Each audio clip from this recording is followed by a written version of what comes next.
abroad. So I'm curious about yours. The first question is that why do you want to study abroad and why did you choose to study in the United States? Okay, that's a very good question. So I need to think about a while ago, like 10 years ago. All right, so at the time, I wanted to have more life experience and I also wanted to become more independent. That's like a two main reason I choose to study abroad. And even though the working holiday was really popular at the time, however, my family wouldn't agree about that. Like they won't let me go out because working holiday. So the only one way that I could study abroad, like go abroad, would be pursue a degree.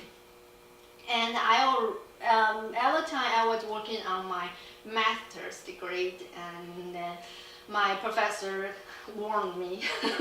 No, she suggests saying like since I already have one master's degree, it would be better for me to pursue a doctoral degree. It would be more useful in the future.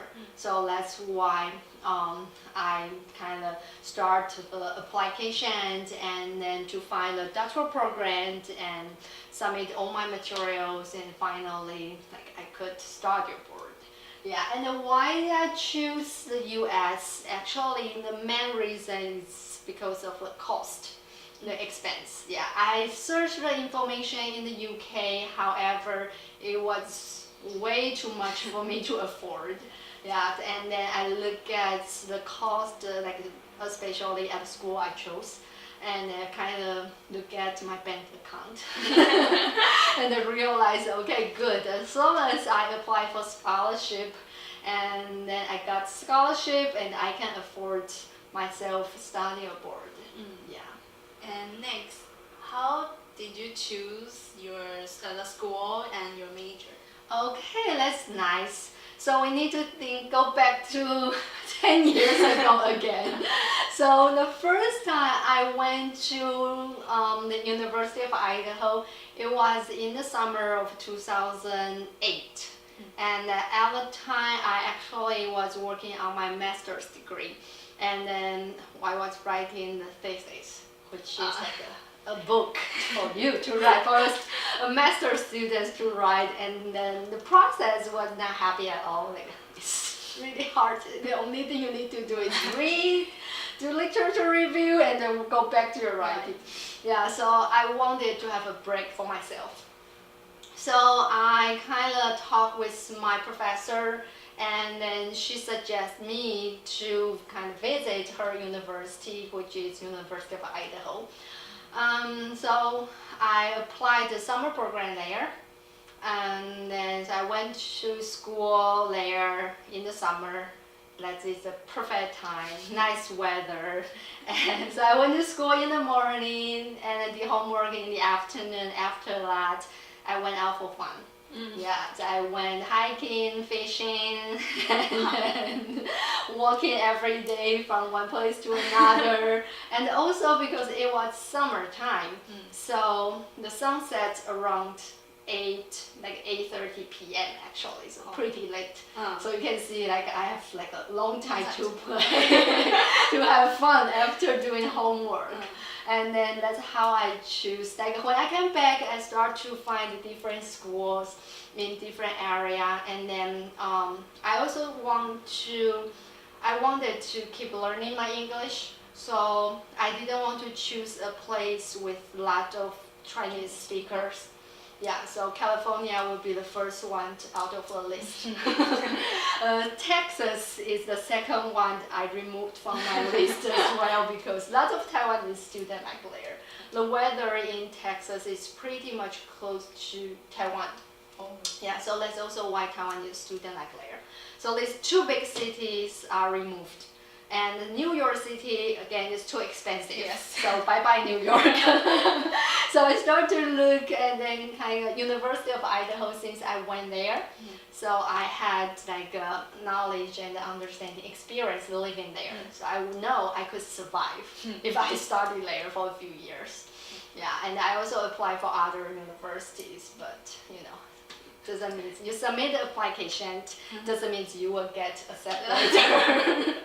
Yeah, And then the major I chose because I was working at crime school since I was a college student.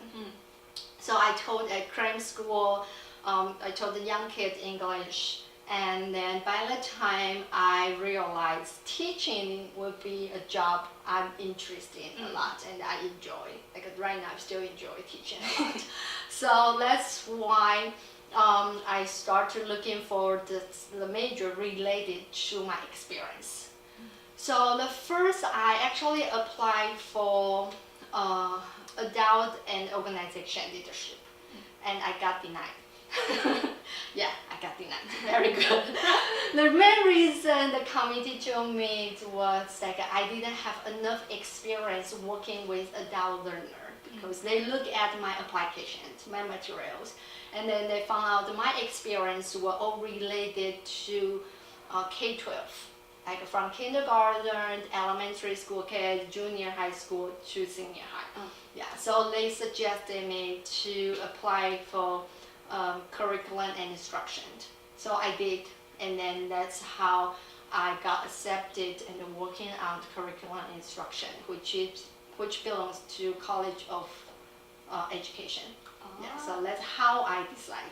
So for students who wants to study abroad, I actually suggest that you need to, especially for graduate school, if you choose for undergraduate, that would be fine. Like it can be anything you are interested in.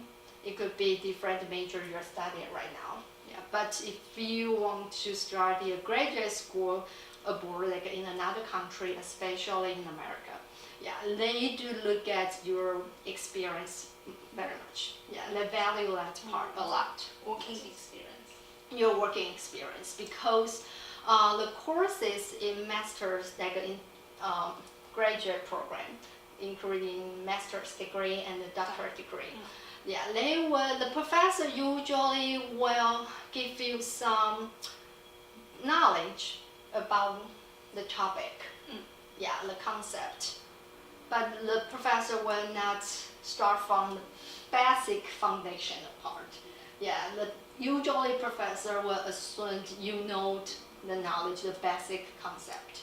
Yeah. So if you don't have experience, and then it will be like really challenging for students to understand what professor is talking about in class. And then you don't really need to think about the reading assignment or your written homework. Yeah, you would just sit there and cry. So that's also why studying in America, when they review your applications, they look at if you have related experience in this major.